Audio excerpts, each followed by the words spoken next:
Bom, pessoal, hoje a gente vai falar rapidamente, né, um pouco sobre força muscular, sobre o tecido muscular esquelético, tá? Então, só para a gente contextualizar essa ideia, seguindo um pouco daquilo que a gente já falou sobre forças, beleza? Então, os músculos, como a gente sabe, eles são, né, só escrevendo aqui, os músculos, eles são essenciais para qualquer organismo, né? Para que ele possa converter,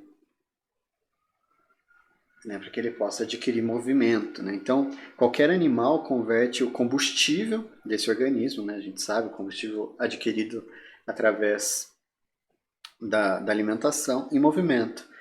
E aí isso faz com que eles sejam capazes de crescer e de realizar exercícios. Tá? O músculo ele faz de tudo um pouco dentro do organismo. No corpo humano, a gente tem três tipos básicos, né? A gente tem um tecido muscular esquelético, a gente tem o tecido muscular,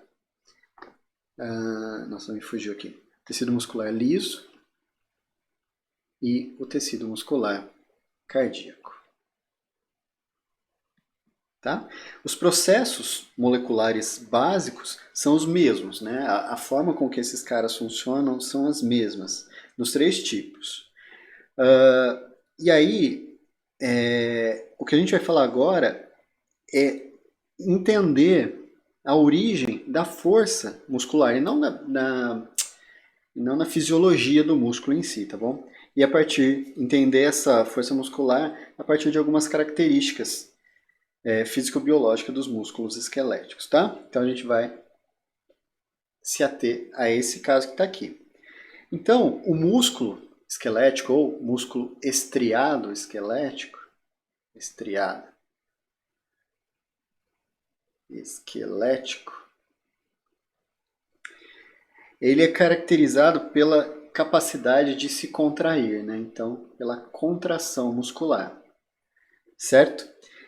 Quando ele sofre um estímulo e ele é inervado através do sistema nervoso central, né? Que é de onde vem esses estímulos. A contração do músculo esquelético permite o movimento, tá? Então, essa contração aqui que está associado aos movimentos dos diversos tipos de ossos, cartilagens que a gente tem no nosso corpo.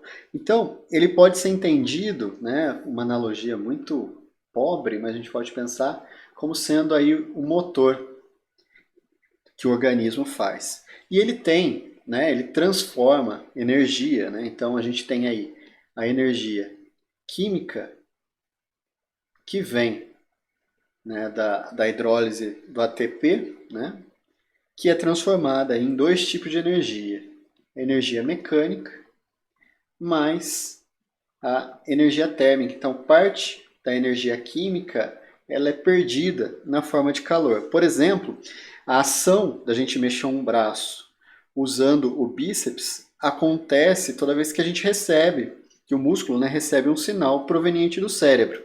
Né? Então, por exemplo, tentando esquematizar aqui, suponha que a gente tenha aí a parte esquelética, né? Então eu tenho o osso, tá? Desculpem aí pelo desenho, mas aí a gente tem a junta, suponha que isso aqui seja a junta, e aqui a gente tem a parte óssea, beleza?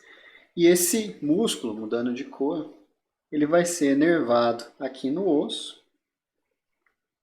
e a gente tem a outra inervação, que está ali, né? Então a gente tem aí, ele é preso a um tendão, certo? O meio do músculo aqui a gente chama ele de ventre, tá?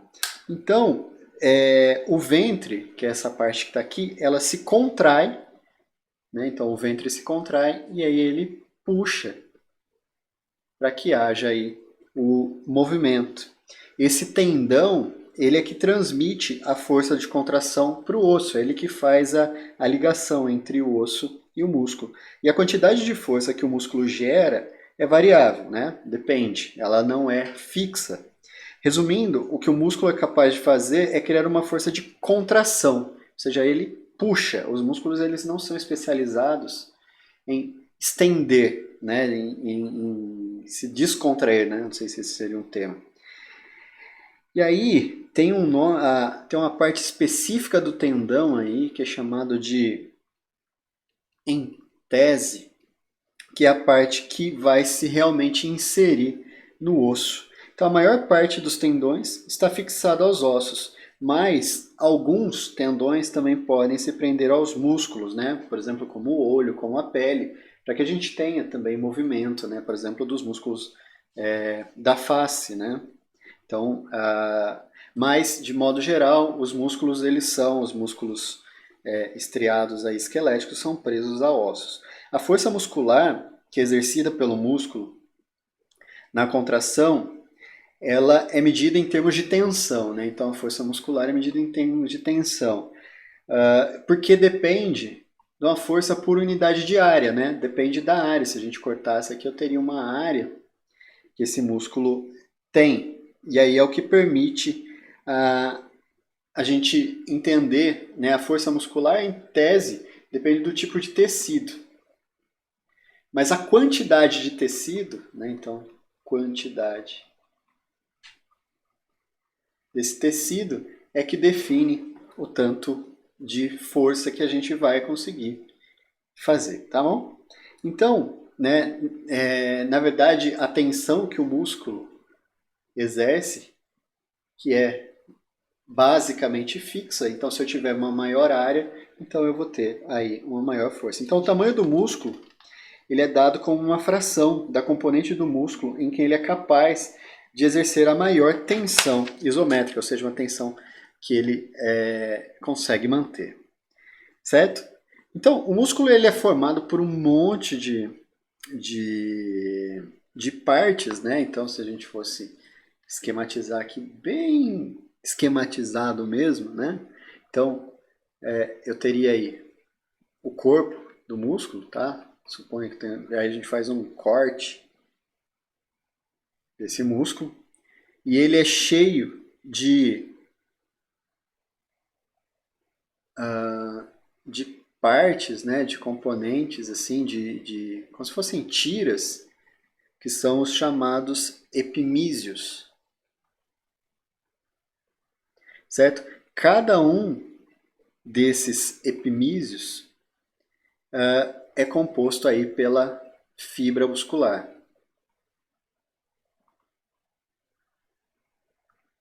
tá? E dentro muscular, não muscular, dentro dessas fibras musculares, a gente tem a parte que é a parte motora, né? A parte que se mexe, que é o sarcômero, certo? E esse sarcômero é o que faz, que é formado aí por filamentos, né? Que é o que faz filamentos de actina e miosina, que faz com que esse cara se contraia, né? Então, o músculo estriados, então, ele é formado por essas fibras que são muito comprimidas, com muitos núcleos, né? E esses extremos são ligados aos tendões. Cada uma dessas fibras, então, ela contém conjunto desses filamentos paralelos, que são contráteis, com proteínas musculares. E cada filamento é uma miofibrila. As miofibrilas são divididas, né? Então eu tenho aí as miofibrilas, né? Como se fossem umas fibras assim, e elas são divididas nisso que a gente chamou dos sarcômeros, tá? Que é justamente a parte que se contrai. E os sarcômeros, eles são compostos então por filamentos de miosina e filamentos de actina. Eles são dispostos lado a lado em padrões hexagonais ao longo do eixo da fibra, e são eles que são responsáveis pelo movimento. Então, basicamente, um sarcômero vai ser alguma coisa assim, ó, esquematicamente. Eu tenho os filamentos de actina, tá? Então, isso aqui seria a actina. E aqui eu teria o outro pedaço do sarcômero, né? Tudo isso aqui é o mesmo sarcômero, tá? E aqui no meio eu tenho uma linguicinha aqui.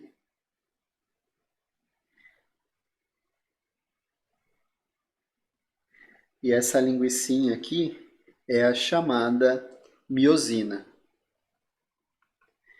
certo? Então, a contração resulta de ligações entre essas... Aqui eu tenho como se fossem pontes, assim, como se fossem uns cabelinhos, tá? Desculpa a terminologia, mas só para simplificar. Então eu tenho essas ligações entre essas fibras, né, essas miofibrilas aqui. E aí eu tenho essas ligações, os filamentos eles deslizam, né? Então eu tenho um deslizamento, esse cara ele se encurta, né, quando ele recebe aí um estímulo. Então eu tenho um encurtamento do sarcômero. Então, esse mecanismo a gente precisa notar que ele não explica como o músculo cria a força necessária. A criação da força ela é resultado de um processo bioquímico. Tá? Eu escrevi aqui, mas ficou para baixo, desculpa. Aqui, ó, a miosina. Então, ela é um resultado de um processo bioquímico que envolve a liberação de energia por meio de uma criação e decomposição dessas moléculas de ATP, certo? E aí os filamentos e os componentes fisiológicos, eles estão relacionados com o mecanismo biomecânico do relaxamento dessas estruturas, certo? Então, com isso a gente consegue entender de maneira bem simplificada como que ocorre aí a contração muscular, tá?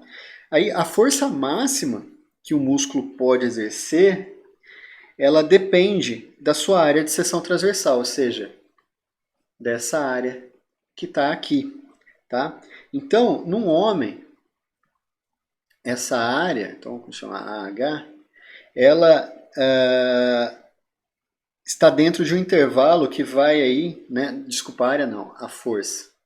Né? Lembrando que em tese os homens têm uma maior área muscular, tá? Então ele tem uma maior força muscular. Então a força muscular ela está num limite aí de 2,7 vezes 10 a quinta, né? A 3,6 vezes 10 a quinta newtons por metro quadrado, tá vendo? Então isso é uma unidade de... Eu pus força, desculpa. Desculpa, não era isso que eu ia fazer? Era isso. Tensão muscular, tá? Porque força é Newton, tensão muscular é Newton por área. Foi o que eu escrevi aqui em cima, tá? Força por área. Beleza? Então isso no homem. Então, por exemplo, um músculo que exerce uma força, tá? Suponha aí uma força de 530 newtons. Ele terá, né, como isso aqui é mais ou menos fixo para o homem, certo? Mais ou menos fixo, ele terá uma área de 15 até 20 centímetros quadrados. Dependendo do músculo, né, do tipo de movimento, essa força muscular gerada pode ser vista como uma resultante das componentes especificamente do movimento de uma parte do corpo, tá? Então, isso é interessante, né? Porque, em geral, a tensão muscular, né, como eu disse aqui, ela é fixa, né? É o fato de você ser humano. Então, você tem aí, em geral, de 2 a 7 vezes 10 a quinta até 3,6 vezes 10 a sexta newton. Então, o que a gente tem que fazer para ficar mais forte? Eu tenho que gerar a hipertrofia muscular. Então, se eu aumento a área, né? Então, só reescrevendo aqui, tensão, mudar de cor. Tensão é força por unidade de área. Se eu quero aumentar a força, eu posso escrever força como sendo tensão vezes a área. Como a tensão é fixa, eu não consigo aumentar. Se eu aumentar a área, o que eu aumento é a força. Então, quando a gente vai para a academia fazer musculação, o que eu estou querendo é aumentar, né, a quantidade, né, a área dessa fibra muscular, a gente gera uma hipertrofia muscular. Então, com isso, a gente consegue aumentar a força, tá? Então, quando você vai para academia, então o cara fica com o bíceps gigantesco, o que ele fez foi uma hipertrofia muscular, então ele aumentou a área desse tecido muscular, consequentemente ele aumenta a força que ele é capaz de fazer. Note que a gente tem dois limites, tá? Não tem uma variação muito grande, mas isso quer dizer que tem pessoas que naturalmente são um pouco mais fortes do que as outras, mas essa variação na força realmente depende da quantidade de fibras musculares que eu tenho ali. Tá? Então, mas e na física, como é que a gente representa isso? Bom, se a gente pensar aqui num modelinho mais simplificadinho, né? Então eu tenho aqui um osso, por exemplo, o nosso braço, tá? Eu tenho aqui um osso, tenho outro osso, eu tenho um tendão, um músculo e outro tendão, tá? Do ponto de vista físico, eu transformo isso mais ou menos nisso aqui. Eu tenho uma força que puxa essa parte de baixo aqui do antebraço, tá? Então essa vai ser a força. Note que ela forma aí um ângulo, né, com o antebraço, e ela tem duas componentes, tá? Ela tem aí uma componente, o vetor, que é uma componente que recebe um nome específico, eu estou tentando lembrar, estabilizador, então E de estabilizadora. E ela tem uma componente que é realmente a componente associada com a rotação, né? Que é essa componente rotadora, R, rotadora, certo? Então, tá vendo que essas componentes vão variar conforme varia o movimento, porque, por exemplo, na hora que eu tiver com o braço mais dobrado, tá? A força, lembra que o tendão está se ligando aqui, então a força está aqui, e na hora que eu faço as projeções, praticamente nessa situação eu tenho pouquíssima componente estabilizadora e quase tudo é uma componente rotadora, de tal forma que a força pode ser decomposta como E mais R. Então, ou seja, ela varia conforme a posição, né? Então, a força muscular tem essas duas componentes. E aí, quando esse segmento ósseo, né, essa parte aqui se movimenta em torno da articulação, tanto a componente rotadora quanto esse ângulo aqui, θ, tá? Então, o ângulo θ, deixa eu baixar um pouquinho, ele é chamado ângulo de tração, aumentam, enquanto que a componente estabilizadora diminui. Então, no entanto, é claro que esse efeito do músculo deve ser do tipo de um movimento, depende de qual que é onde ele está fixado, de qual que é o tipo de músculo que eu estou utilizando, certo? Então, ou seja, é importante a gente notar que a articulação ela tem um papel fundamental nesse jogo, certo? Porque o movimento muscular se dá em torno dessa articulação. E note que com isso a gente consegue perceber outra coisa, né? O músculo ele tende só a puxar. A função básica do músculo é essa função de contração. Então é por isso que, a grosso modo, né, no braço aqui eu teria que ter um outro músculo. Teria não, eu tenho um outro músculo, que é, no caso, né, eu tenho o bíceps aqui, e aqui atrás eu tenho o tríceps, que faz o movimento contrário, né, para que eu possa subir e baixar o braço, certo? Então, se a gente for analisar as contrações musculares, né, a força muscular, eu preciso levar em consideração essa dinâmica vetorial, que não é muito diferente de tudo aquilo que a gente já viu, tá? Bom, a contração do músculo, ela é então medida pela alteração da forma, pela alteração da força exercida entre os dois pontos fixos, certo? E pelo encurtamento. De acordo com o efeito final dessa contração. Ou seja, se tem movimento produzido pelos corpos ou se não tem movimento, tá? Então, a gente pode ter contrações que são do tipo isométricas. Tá? Iso, né, de ficar parado, né? Então elas são estáticas. Ou seja, imagina que você tende a manter, segurar alguma coisa na mão, fazendo força aí com o seu bíceps. Por mais que você não esteja mexendo o braço, você está contraindo o bíceps. Então, nesse caso, a carga, né, que é aquilo que você está tentando puxar, ligado ao músculo, é insuficiente para mover essa parte do braço diante da resistência. Então, suponha que você, seu bracinho, aqui, e aí você está puxando alguma coisa, certo? Então eu tenho uma força e a contração muscular está tentando contrabalancear essa força para cima. Se a força da massa e vamos colocar assim, a força, não da massa, mas a forcinha aqui, for igual à força muscular, a força resultante vai ser zero. Mas você continua fazendo força muscular, ou seja, ela só não é suficiente para ganhar, né? Então é um jogo aí de quem é maior, se é a força que está puxando o braço ou se é a força muscular.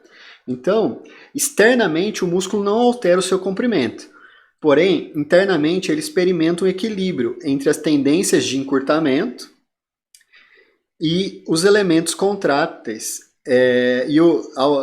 ao encurtamento dos elementos contráteis e o alongamento desses elementos, dos elementos elásticos.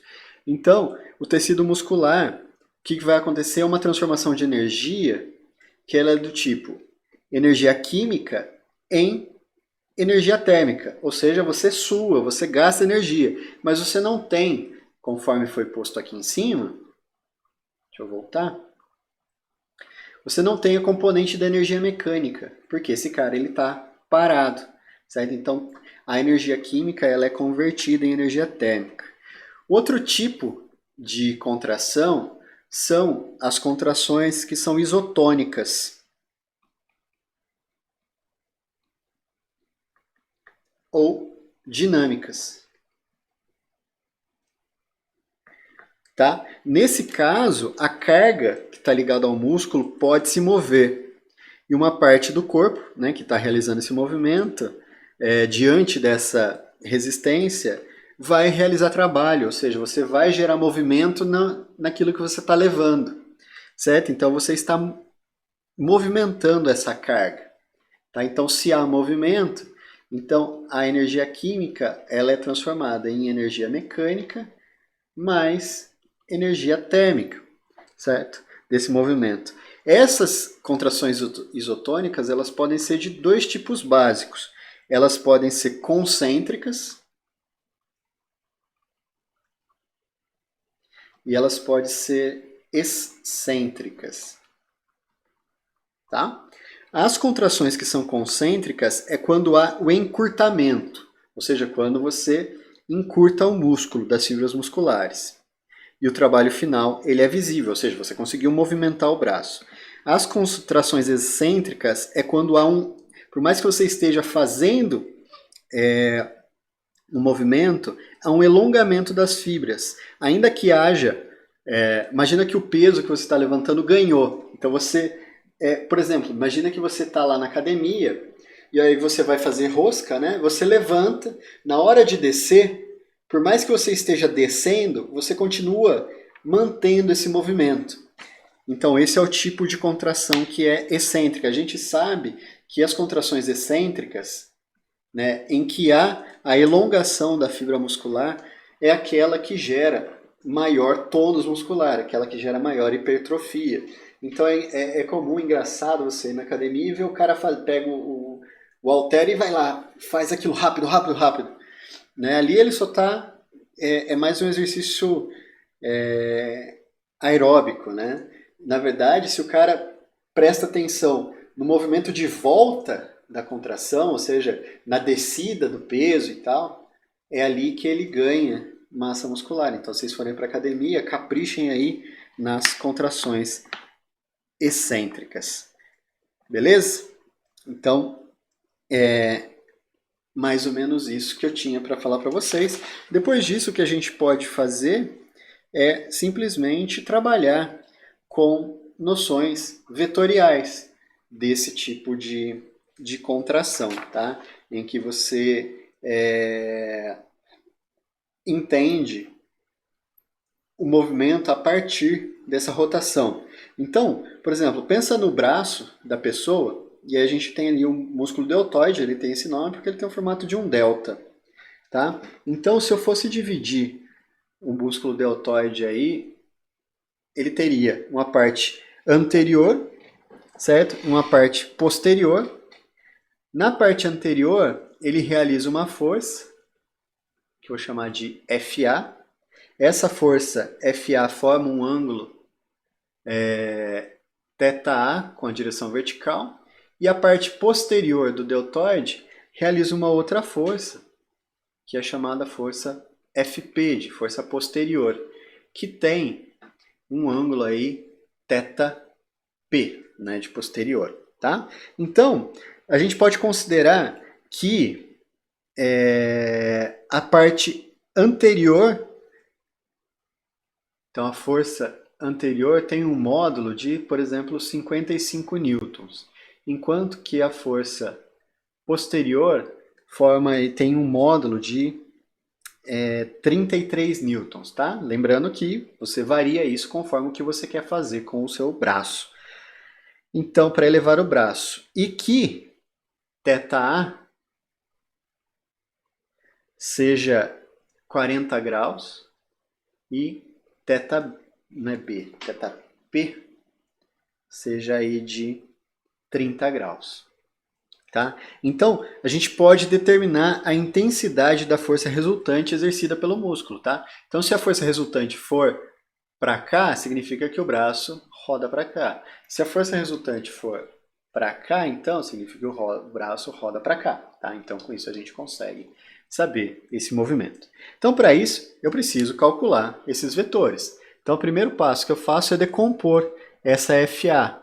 Tá? Então, a FA ela vai ter uma FAX na direção X, mais um FAY na direção Y, certo? Se vocês olharem, isso aqui vale o módulo de FA, o X, então eu tenho seno de θA na direção X, mais o módulo de FA, cosseno de θA na direção Y. Já FP pode ser escrito como uma componente x na direção x, mais uma componente y na direção y, certo? E ela vai ser o seguinte, vai ser menos fp, porque se eu colocar o eixo x crescendo para cá, então tá vendo que a componente x ela é negativa. Então, menos o módulo de fp, o seno de θp na direção x, mais fp cosseno de θp na direção y. A força resultante basta que eu some, tá?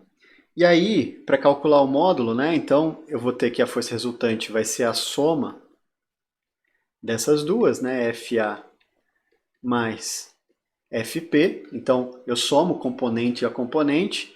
Então, a força resultante X, o módulo X, vai ser a soma disso aqui. Então, vai ser FA seno de θA menos FP seno de θP.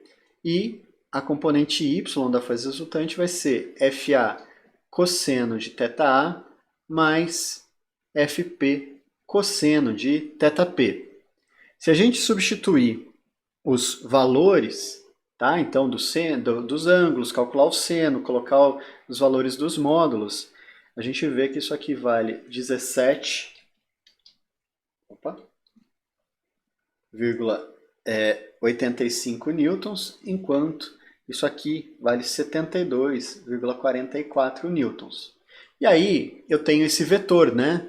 FR, que é igual a 17,85 na direção x, mais 72,44 na direção y newtons. O módulo